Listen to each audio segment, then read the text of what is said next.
দাদা তুমি কোথায় আছো?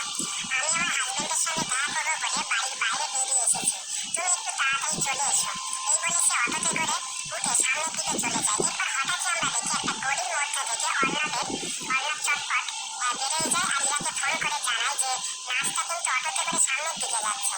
আমি ওকে ফলো করছি, দেখছি ও সত্যি সত্যি নার্স নাকি অন্য কেউ। এদিকে ইরা ফোনটা রেখে ভাবে যে আজকে আমি সেরা সুযোগ পেয়েছি, আজকে এই নার্সের ঘরটা আমি চেক আপ করে দেখবো ওর ঘরে কিছু পাওয়া যায় কিনা। এই বলে সে রাজশ্রীর ঘরে ঢোকে আর তার ব্যাগটি প্রথমে চেক করতে শুরু করে। আর ব্যাগ চেক করতে করতে সে অবাক হয়ে যায়। তার মধ্যে দুটি শাড়ি, একটি চার্জার আর কিছু ডায়েরি বা খাতা পায়। এবং সেখানে সেসব তামিল ভাষায় লেখা, সেসব খাতা ডায়েরিগুলো সব তামিল ভাষায় লেখা। এটা দেখে ইরার মাথা ঘুরে যায়। তখন স্যার সমস্ত সন্দেহ দূরে ফেলে দিয়ে মনে মনে ভাবে যে এই নার্সটাকে বিশ্বাস করা যায়, একে নিয়ে সন্দেহ করার মতো আর কিছু নেই। এরপর আমরা দেখি দীপা অটোতে করে যাচ্ছে আর তার পিছন পিছন অর্ণব তাকে অনুসরণ করছে। আর একটা জায়গায় গিয়ে দীপার অটোটা থামলে দীপা গাড়ি থেকে নামলে দেখা যায় দীপার অটোর পিছনে আরো একটা গাড়ি এসে দাঁড়ায় আর সেখান থেকে নেমে আসে একটা ধুতি পাঞ্জাবি পরা লোক। অর্থাৎ আমরা সবাই তাকে চিনতে পেরেছি, ওটা হলো তবলা। এইসব কাণ্ড কারখানাগুলো দেখে অর্ণব হতবাক হয়ে যায়। তবলা আর দীপ একসঙ্গে দেখা হবার পরপরই তারা সব কি সব তামিল ভাষায় এটা সেটা বলতে লাগলো। আর এইসব কথা শুনে অর্ণবের তো আর ভাবার কিছুই রইল না। তবুও সে তার সন্দেহটা চির পরিণতি দিতে সেটাকে আবার অনুসরণ করলো এবং দেখা গেল দীপা তবলা একটা রেস্টুরেন্টে ঢুকে আর তার ঠিক পিছন পিছন অর্ণবও ঢোকে। এরপর দীপা তবলা বলে যে অর্ণব কিন্তু আমাদের পিছন পিছন এতদূর পর্যন্ত এসে গেছে, তো আমাদের এখন অভিনয় চালিয়ে যেতে হবে, আমাদেরকে অ্যাক্টিং করে যেতে হবে। এই বলে তারা দুজনে জোরে জোরে কি সব তামিল কথাবার্তা বলতে লাগে। আর ওয়েটারকে ডেকে বলে আমাদেরকে ধোসা দিন। যখন সে খাবার ওয়েটার দিয়ে দেয় তখন তবলা ওই খাবারগুলি হাতে করে নিয়ে দীপার গালে তুলে খাইয়ে দেয়।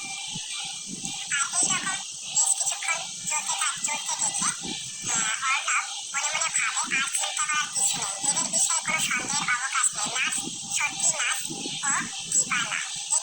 এদিকে দীপা আর তবলা মনে মনে ভাবে কখন যে অর্ণব এখান থেকে চলে যাবে তারই অপেক্ষা করতে লাগে, কিন্তু সে কোনো মতেই এখান থেকে যাচ্ছে না। আর ওদিকে অর্ণব বসে বসে ভাবছে। আর কিছুটা সময় আমি দেখি এরা আরো কি করে।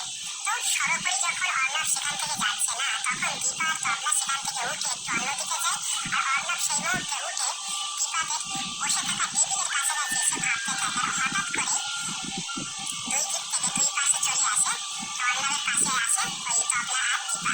এবং দীপা অর্ণবের উপরে উল্টো রাগ করতে থাকে। এই ইউ অর্ণব বাবু, আপনি আমাকে ফলো করছেন, আমাকে ইনসাল্ট করছেন, আমাকে সন্দেহ করছেন। আর এই কথাগুলো শুনে তবলা আরো ওভার অ্যাক্টিং করে আর বলে শালা আপনি আমার ওয়াইফকে ফলো করছেন বলে অর্ণবের ঘাড় ধরে টেবিলে মাথা ঢুকিয়ে দেয়।